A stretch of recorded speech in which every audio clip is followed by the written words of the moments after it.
আমার অতীত ছিল আমি রাস্তায় রাস্তায় ঘুরতাম। আমার নিজের কথা বলতেছি। আমার অতীতে আমি রাস্তায় রাস্তায় ঘুরতাম। কোনো টুপিওয়ালা দাড়িওয়ালাকে দেখলেই বললাম, ভাই দান আপনাকে গ্রামে কি মাহফিল হয়েছে?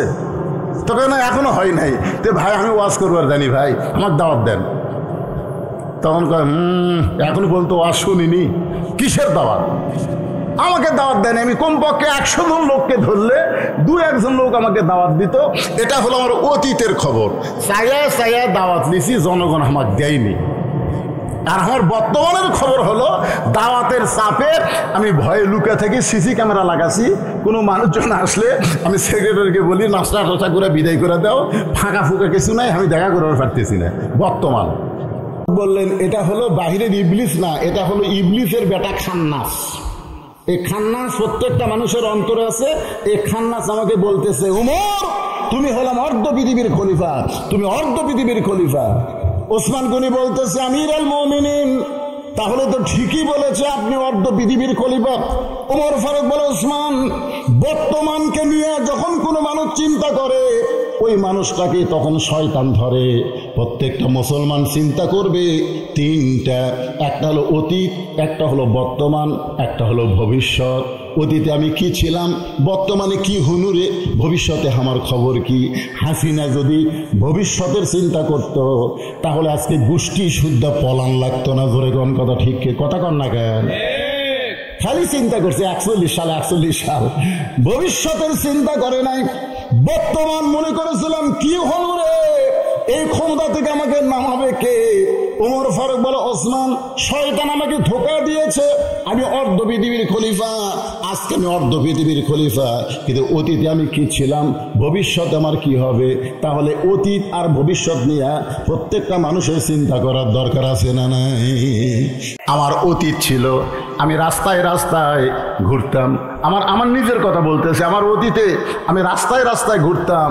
কোনো টুপিওয়ালা দাড়িওয়ালাকে দেখলেই বললাম, ভাই দান আপনাকে গ্রামে কি মাহফিল হয়েছে?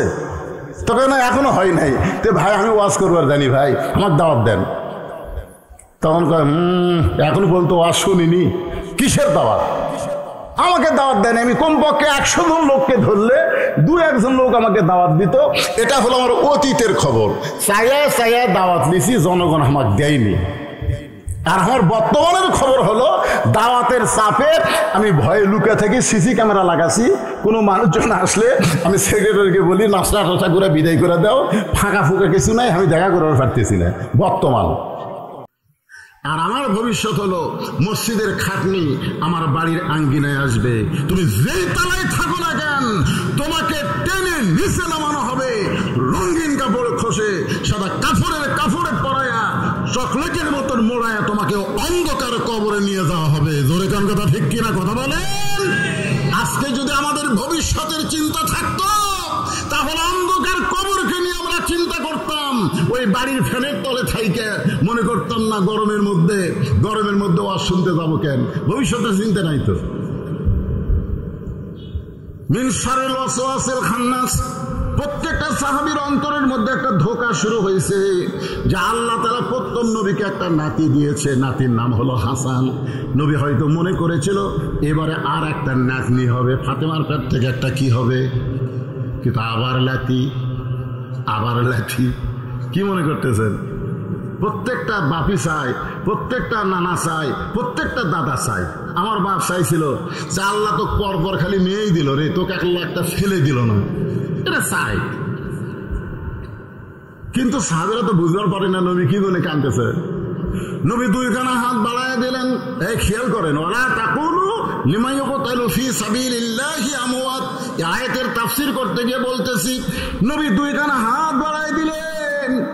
উম্মে ফজল কালো চাদরের ভিতর থেকে হুসাইনকে বের করে আল্লাহ নবীর হাতে তুলে দিলেন। আল্লাহ নবী হোসাইনের কপালে একটা চুমা দিয়ে বললেন, আল্লাহ এই গোস্তের টুকরাকে তুমি কুরবানি হিসাবে কবুল করে নাও। আল্লাহ এই গোস্তের টুকরাকে তুমি কুরবানি হিসাবে কবুল করে নাও। সমস্ত সাহাবীরা বললেন, ইয়া রাসূলুল্লাহ, এটা কি দোয়া করলেন? আল্লাহ রাসূল বললেন, আমি নবী সেদিন থাকবো না, তোমরা অনেকেই সেদিন থাকবা না। সেদিন আমার এই হোসাইন বাতিলের বিরুদ্ধে যুদ্ধ করতে গিয়া নিজের জীবনকে আল্লাহ রাস্তায় শহীদ করে দিবে, আল্লাহ রাস্তায় শহীদ করে দিবে। বুখারী শরীফের কিতাবুল মাগাজি হাদিসটা মনোযোগ দিয়ে শোনেন। মা হাদান ইয়াদখুলুল জান্নাতা ইহুব্বা ইয়ারজি ইলাদ দুনিয়া ওয়া লাহু মা আলাল আরদি মিন শাইইন ইল্লা শাহীদুন ইয়াতামান্না আন ইয়ারজি ইলাদ দুনিয়া ফায়ুক্তাল আশারা মাররাতান লিমা ইয়ারা মিনাল কারামাতি।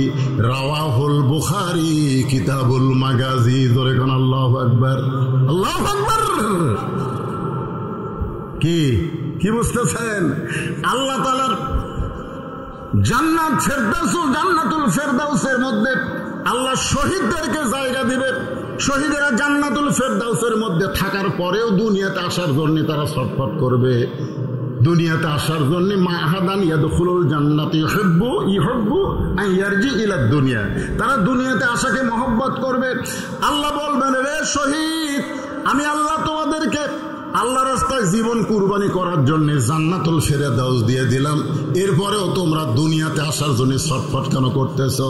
তখন শহীদেরা বলবে, লিমা ইয়ারা মিনাল কারামাতি, প্রথম শহীদ হওয়ার সময় শাহাদতের যে মর্যাদা পাইছি সে মর্যাদা জান্নাতের মধ্যে নাই। ফায়ুক্তাল আশারা মাররাতান, আমরা আবার দুনিয়াতে যাব, কম করে হলো 10 বার বাতিলের বিরুদ্ধে লড়াই করে জীবন দিব। তার মানে বোঝা গেল গাজার মুসলমানরা মরতেছে না, ফিলিস্তিনের মুসলমান মরতেছে না, তারা আল্লাহ রাস্তায় জীবন দিচ্ছে। আর এই জীবন দেওয়াটাই হলো জান্নাত পাওয়ার কারণ। জোরে বলেন কথা ঠিক কিনা?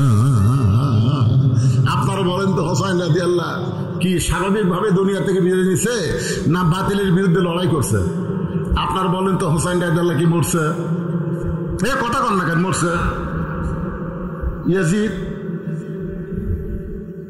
ইয়াজিদ মরেনি?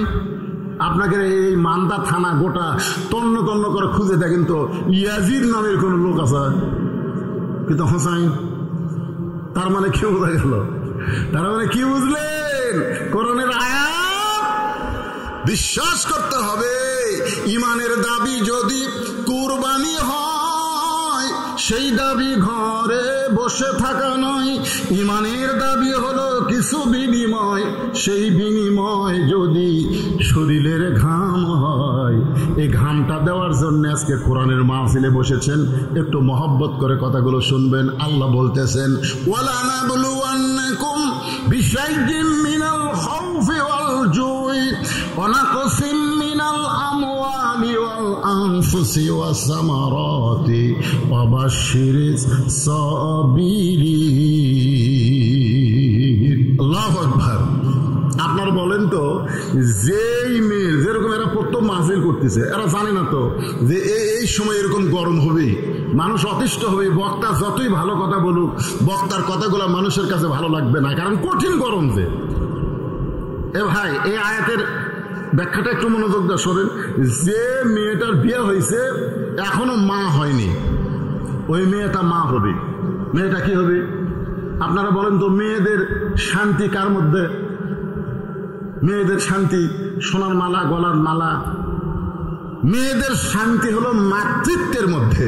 একটা মেয়ে যদি মা হবার না পারে, ওরে আপনি যতই বিল্ডিং বানিয়ে দেন, যতই ভরি ভরি সোনার মালা বানায় দেন, ও বলবে আমার কোনো ভালো লাগে না, আমার কোলের মধ্যে একটা বাবু দাও। জোরে কোন কথা ঠিক কিনা? বাবু তো করবি। জোরে কোন ঠিক কিনা? তাহলে মেয়েরা খুশি হয় মাতৃত্বে। বুঝতে পারছেন? আমাদের যে মায়ের বাচ্চা কাচ্চা হয়নি, বিয়ে হয়ে গেছে 10-15 বছর, ওই মেয়েরা দেখেন একটা বাচ্চার জন্য, আমি দেখছি নিয়ামতপুরে তেনাফি একটা গাছও তেনা বেঁধে রাখছে। তাই বললাম, কে ভাই? কয় হুজুর, যে যা নিয়ত করে গাছের তেনা বাঁধে তার সেই নিয়ত আল্লাহ পুরা করে। এই গাছের নাম দিছে তেনাফি। তো অধিকাংশই তেনা বাঁধে বাচ্চা হয় না। যেরকম কি হয় না? কথা কয় না কেন? কি হয় না? বাচ্চা হয় না। আপনারা বাচ্চা চাবেন কার কাছে? জাকারিয়া নবী কার কাছে চাইছে? ইব্রাহিম নবী কার কাছে চাইছে? তাহলে আমরা চাবো কার কাছে? কিসের মাধ্যমে চাবো? বিসসবরি ওয়াস সালাহ। যদি আল্লাহর কাছে যা কিছু পাবার চাই, ধৈর্য আর নামাজের মধ্যে চাওয়া লাগবে। জোরে কোন কথা ঠিক কিনা? একটু মনোযোগ দিয়ে শোনেন। وَلَنَبْلُوَنَّكُمْ بِشَيْءٍ مِّنَ الْخَوْفِ وَالْجُوعِ وَنَقْصٍ مِّنَ الْأَمْوَالِ وَالْأَنفُسِ وَالثَّمَرَاتِ وَبَشِّرِ الصَّابِرِينَ। এখন বাচ্চা হবে, আপনারা বলেন তো, তুমি যে বাচ্চার মা হবা, তুমি কি জানো বাচ্চা হওয়ার সময় ঠেলা আছে? মায়েরা বুঝতেছে। আমরা ছোটবেলায় একটা গজল গাইতাম, কি বলবো প্রসবের কথা, মা বিনে সেই ব্যথা কেউ তো বুঝিবে না, মাজন ঠেকিয়া সন্তানের দায়, অকালে মা মারা যায়, কেন সে মায়ের ভক্তি করো না, এমন দরদি ভবে কেউ হবে না তোমার। একেবারে মা কর পারেন না, মা কোন তো সবাই মা বলেন তো, কি খালি মায়ের সাথে সামান্য একটু বেয়াদবি করেছিল, যার কারণে নবীর একটা সাহাবী আলকামার জবানে কলেমা উচ্চারণ হয়নি। জোরে কোন কথা ঠিক কিনা? কথা কন না কেন? সেই মা শব্দ বলতে আপনাকে কি সমস্যা হচ্ছে? কতগুলো বউ আছে, আল্লাহ রাসূল ফাতেমাকে বলেছে, ফাতেমা আলী যখন খেদমত চাবে তখন খেদমত করবা, খবরদার আলী খেদমত না চাওয়া পর্যন্ত খেদমত দান করো না। তো ফাতেমা বললেন, বাবা কেন? বলে স্বামীর সবসময় খেদমত করা লাগবে না, স্বামী যখন খেদমত চাবে তখন খেদমত করবা। আচ্ছা আপনার বলেন তো এর মধ্যে হিকমত আছে না নাই? নবী বলতেছে, তাহলে হিকমত নাই? আছে। দেখবেন আপনার বউ যদি হঠাৎ আপনার খেদমত করে, হঠাৎ, তাহলে আপনারা বুঝবেন অতিভক্তি। এটা বুঝে নেবেন আপনারা। ফ্যান আছে, কারেন্ট আছে, তারপরে দেখবেন ফ্যান বন্ধ করেছে, তাল পাকার বাতাস করতেছে, বাম হাতে তাল পাকার বাতাস করে, ডান হাতে কপাল টিপতেছে, তারপরে আপনার যেগুলো কাজ করলে শান্তি পান, মাথার চুল টানতেছে, পায়ের গুলো ফুটে দিচ্ছে, এরকম করতেছে। আপনি বলতেছেন কে গো, কারেন্ট তো আছে। কারেন্টের বাতাস যদি আপনি দেয় তাহলে আমি জান্নাতে কেমনে যাই? এই যে তাল পাকার শান্তির বাতাস আপনার করতেছি, আপনার খেদমত করে আমি জান্নাতে যাবার চাই। স্বামী বলে, আল্লাহ রে, ভাগ্য কোন একটা বউ পাচ্ছি রে, এইরকম বউ পাওয়া হলো ভাগ্যের ব্যাপার। এই কথা যেই স্বামী কইছে, বউ কান্না শুরু করছে। স্বামী কয়, কে গো কান্দো কেন? বলি এমনি কান্দি গো, এমনি কান্দি। স্বামী বলতেছে, কি জন্য কান্দো বলো, লক্ষ্মীটি বলো, কি জন্য কান্দো? না আপনাকে বলে লাভ নাই তো, আপনাকে বলে লাভ আছে, তাই কয় আর ভাঙা খায়।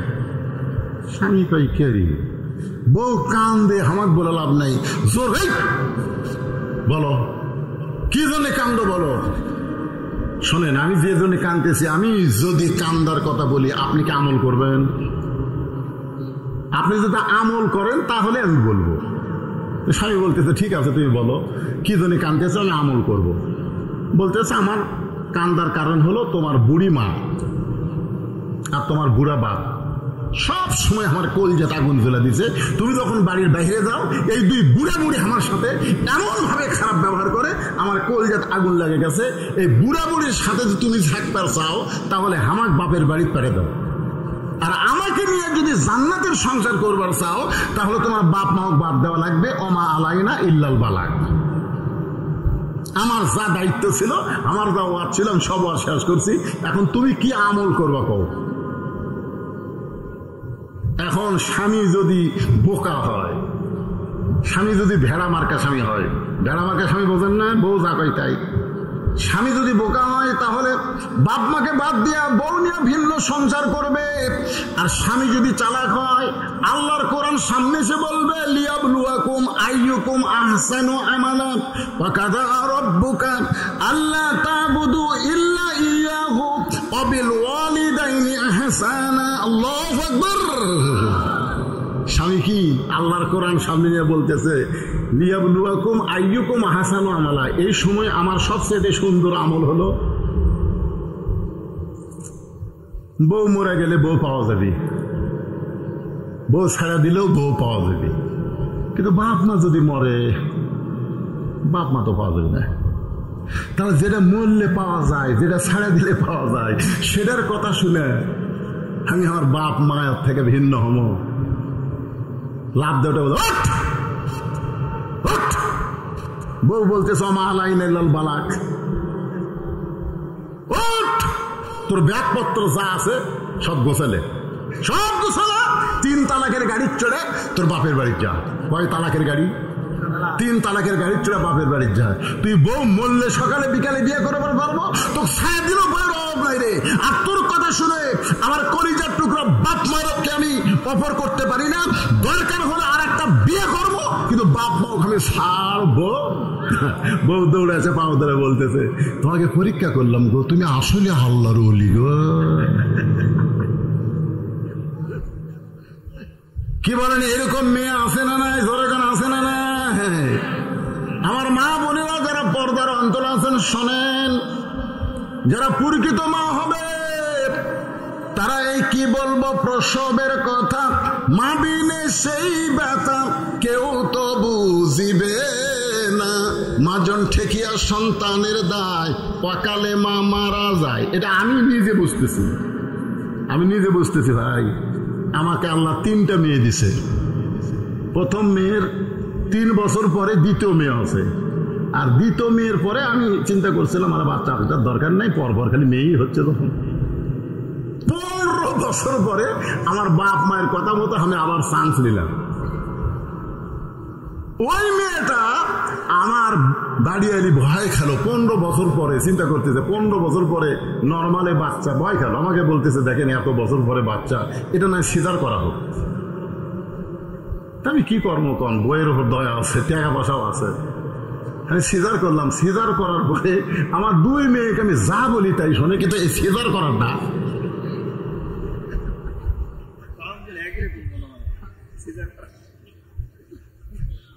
সিজার করার যারা বাচ্চা আপনাদের বাড়িতে আছে, ওই বাচ্চাকে আপনি মোবাইল না দেখালে ওই খাবি না।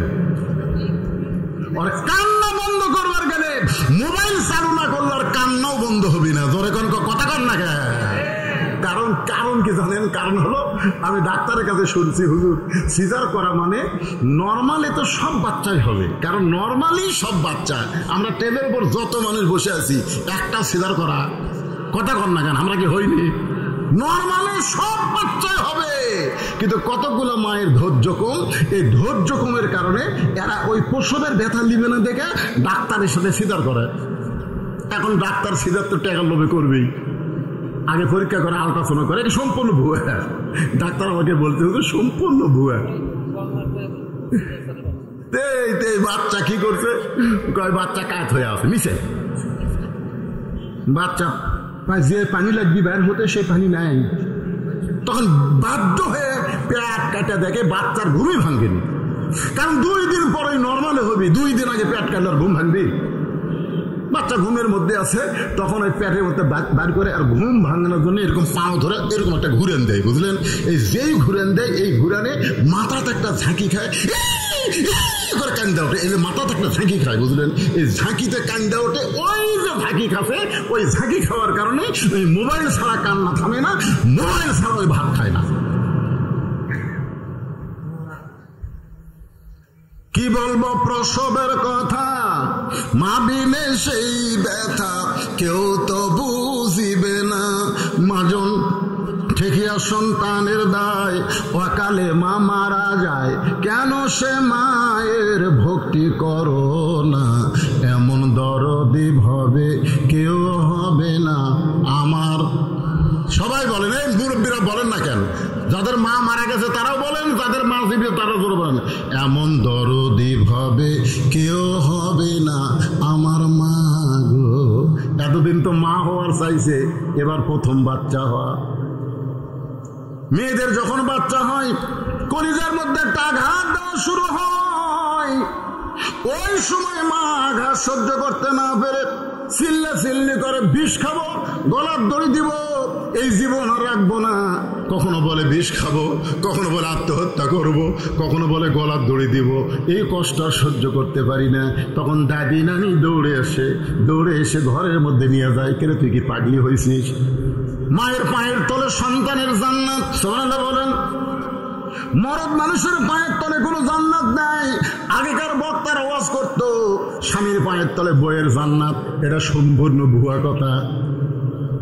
কেমন ভাই? সম্পূর্ণ ভুয়া কথা। স্বামীর পায়ের তলে বইয়ের জান্নাত না, বরং মায়ের পায়ের তলে সন্তানের জান্নাত। মরদ মানুষের পায়ের তলে জান্নাত নাই, জান্নাত আছে নারীর পায়ের তলে, সেই নারী যদি মা হয়। সুবহানাল্লাহ খান, সুবহানাল্লাহ। তো এখন দাদি রানী ঘরের মধ্যে নিয়ে যায়, বলতে কি রে তোর পায়ের তলে সন্তানের জান্নাত হবে, চিল্লাচিল্লি করলে হবে? এত কষ্ট সব বিজনেস জোর করে দাদি নানি বিজনেস সহায়া ঠান্ডা পানির মধ্যে নরম কাপড় চুপড়ে কপালত দেয়, কপালত দিয়ে কয় ধৈর্য ধর, ধৈর্য ধর। অবাশশির সাবিরিন ওয়ালা নাবলুয়ান্নাকুম বিশাইইম মিনাল খাউফি ওয়াল জুই ওয়া নাকসিম মিনাল আমওয়ালি ওয়াল আনফুসি ওয়াস সামারাতি ওয়াবাশশির সাবিরিন। ধৈর্য ধর, তারপরে ধৈর্য ধর, কপালত হাত দেখে ধৈর্য ধর। কান্দার সাথে জোরে কান্দিস না, রাস্তা দিয়ে লোক যাবি আর কবি এটা কেমন মাওরে বাচ্চা হওয়ার সময় কান্দিছে, কান্দিস না, চুপ চুপ চুপ, ধৈর্য ধর। ইন্নাল্লাহ মা সাবিরিন, ধৈর্যশীলদের সঙ্গে কে আছে? যতগুলা ওয়াজ আছে সব ওয়াজ করে আর ঢাই ভাগ করছে। এখন তুমি টানো, এদিকে টানা শুরু হয়ে গেছে, ধৈর্য ধর, ধৈর্য ধর। যে ধৈর্য ধরেছে এক সময় দাঁতের উপর দাঁত দিয়ে ধৈর্য ধারণ করতেছে। আমরা 15 বছর কোরআনের কথা বলতে পারি নাই। কোরআনের প্রধান মুফাসসিরকে 13 বছর অন্যায় ভাবে জেলখানায় বন্দি করে রাখছিল। জেলখানার মধ্যে যখন মৃত্যুবরণ করে নাই, হাসপাতালে নিয়ে গিয়ে তাকে হত্যা করা হলো। জোরে কোন কথা ঠিক কিনা? আমার মতন বক্তাকে কতবার জেলে নিয়ে গেল, আমরা ধৈর্য ধারণ করেছি। জোরে কোন কথা ঠিক কিনা? ধৈর্য ধর, ধৈর্য ধর। ধৈর্য ধরলি অবাশশির সাবিরিন, ধৈর্যের একটা পুরস্কার আছে না নাই? জোরে কোন আছে না নাই? এখন মা ধৈর্য ধরতে ধরতে এক সময় দাঁতের উপর দাঁত দিয়ে ধৈর্য ধারণ করে বেহুশ হয়ে গেছে। এমন সময় ধাত্রী টান মারছে, ধাত্রী যেই মাত্র টান মারছে, ওই বাচ্চাটা পেট থেকে বের হয়ে ম্যা ম্যা বলে কাঁদতেছে। কি বলে কান্দে? মা মা বলে কান্দে। কিন্তু আমরা শুনবার পাই ম্যা ম্যা বলে কাঁদতেছে, ওই বাচ্চাটা মা মা বলে কান্দে। বাচ্চাটাকে গোসল করায় নারী কাইটা যখন মায়ের বুকের উপরে দেয়, ওই বাচ্চার দেহের পরশে মা কিন্তু হুঁশ ফিরে পায়। হুঁশ ফিরে পাওয়ার পরে আস্তে করে বাচ্চাটাকে ডান হাত দিয়ে মুখের কাছে নিয়ে আসে, বাচ্চার মুখের সঙ্গে মুখ লাগায়, বাচ্চারে চুমা খায়, বাচ্চাকে আদর করে। দাদি রানী তিরস্কার করে বলতেছে, এরই জন্যই তুই বিষ খাবার চাইলি, এরই জন্য আত্মহত্যা করবার চাইলি। ওকে আবার বুকের কাছে নিয়ে যা আদর করতেছে, এক লাত্তিটা ফেলে দে, এক লাত্তিটা ফেলে দে, আদর করিস কেন, লাত্তিটা ফেলে দে। তখন মা বলে, দাদি কষ্টের পরে এমন শান্তি আগে বুঝবার পারি নাই। আমরা দীর্ঘ হাসিনার সময় নানা ধরনের কষ্ট করেছি, এখন আগামীতে আমরা যেন কোরআনের সমাজ বাংলার জমিনে পাই। তাহলে মা যেমন সন্তান বুকের উপরে পাইছে, আমরাও তেমন কোরআন পাইলেও আল্লাহর শান্তি পেয়ে যাবো। জোরে বলেন কথা ঠিক কিনা? ইজা আসাবাতুহুম মুসিবাতুন ক্বালু, সকলে পড়েন, এটা তো কমন ওয়াজ। ইজা আসাবাতুহুম মুসিবাতুন ক্বালু ইন্না, একেবারে পড়া পারেন না, সবাই পড়া পারেন না। ইন্না লিল্লাহি ওয়া ইন্না ইলাইহি রাজিউন। এটাই শেষ। খুবই গরমের মধ্যে কতক্ষণ ওয়াজ করবেন? এটা নিয়ে একটু ব্যাখ্যা করব কি? বিরক্ত হচ্ছেন না? করতেছি তো, তারপরে তো বুঝবার পারতেছি ভাই, আমার ফ্যান দিয়ে তারপরে আমার গোটাল গাও ঘামতেছে, এর ভিতর থেকে শেষ পর্যন্ত টপ টপ করে পড়তেছে। কি একটা গরমের দিন। যাই হোক, আলহামদুলিল্লাহ। এই আয়াতের উপরে বেশি লম্বা না, এখানে আল্লাহ বলতেছেন ইজা মানে যখন। মনোযোগ দিয়ে শোনা লাগবে। ওয়াইজা কুরিয়াল কোরআন ফাসতামিউ লাহু আনসিতু লাআল্লাকুম তুরহামুন। কোরআন থেকে যখন কথা বলা হয়, কোরআন যখন তেলাওয়াত করা হয়, তখন চুপ থেকে এটা শুনতে হবে। বোঝার নিয়তে শুনলে যে বক্তা বলবে এবং যারা শুনবে উভয়ের উপরে আল্লাহ রহমত বর্ষিত হবে। জোরে কার সুবহানাল্লাহ। হ্যাঁ, তো এখন আসেন, ইজা মানে কি? যখন। এই সবাই বলেন না, যখন আসাবাতুহুম মুসিবাত, তোমাদের উপরে বিপদ আপদ মুসিবত আসবে, ক্বালু, তখন তোমরা বলবে ইন্না লিল্লাহি ওয়া ইন্না ইলাইহি রাজিউন। আচ্ছা, ইন্না লিল্লাহ যে আপনারা পড়েন মানুষ মরার পরে, এর বাংলা অর্থ জানেন? জানেন না? এমনি এমনি পড়েন। এটা বলে মরার দোয়া, দেখছেন? এটা কোরআনের আয়াত, কোরআনের আয়াতকে দোয়া বলা যাবে, তাই যা যাবি সেটা সূরা ফাতিহাকে বলা যাবে। এটা একটা গান গায়, আগে গানটা শোনেন, দেখেন তো বুঝবার পারেন কিনা, গানটা শুনলে কিছু বুঝবার পারেন কিনা। কোন বনেরই পাখি তুমি আইলারে কোন বনে, আবার কোন বনেতে যাইতে হবে পড়ছে নাকি মনে।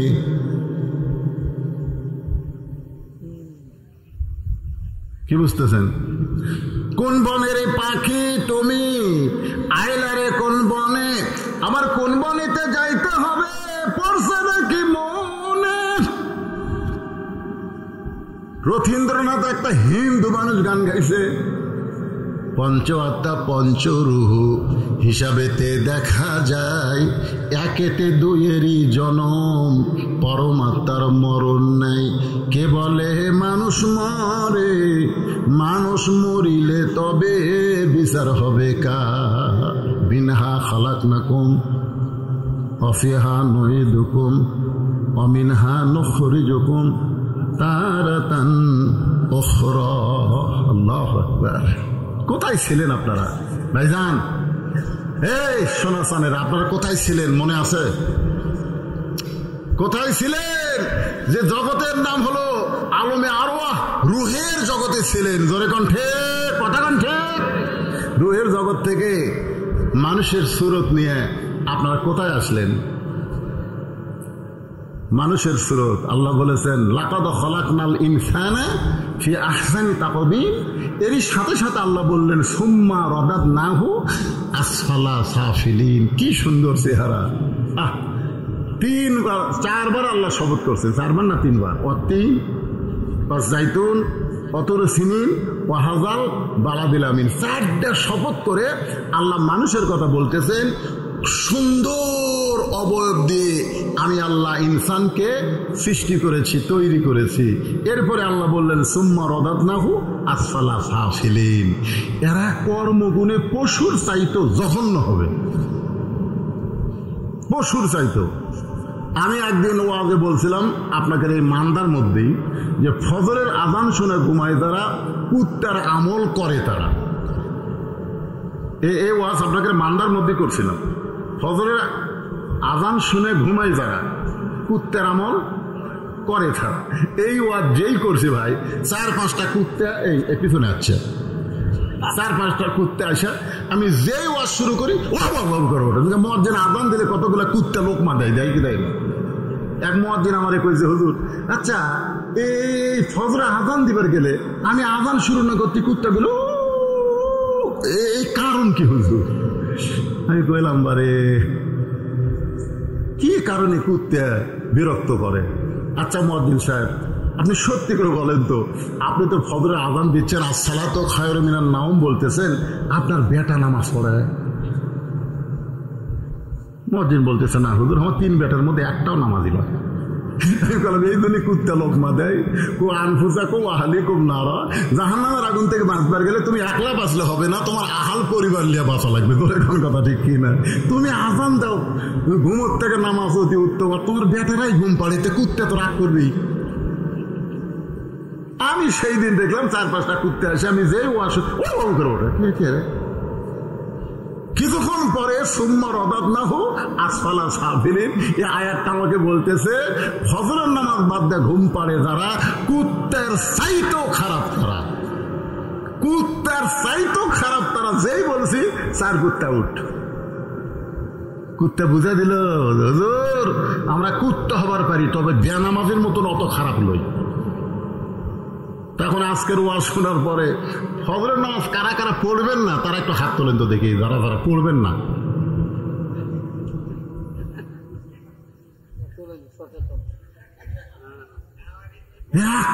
একটাও হাত তুলল না। যতই গরম হোক, তীব্র গরমের মধ্যে এই যুবকেরা এবার না বুঝে ভুল করে মাহফিল করেছে, তারপরও মাহফিল সার্থক। সুবহানাল্লাহ বলেন। একটাও নাই ফজর নামাজ না পড়ার, একটাও নাই, সবাই ফজর পড়বি।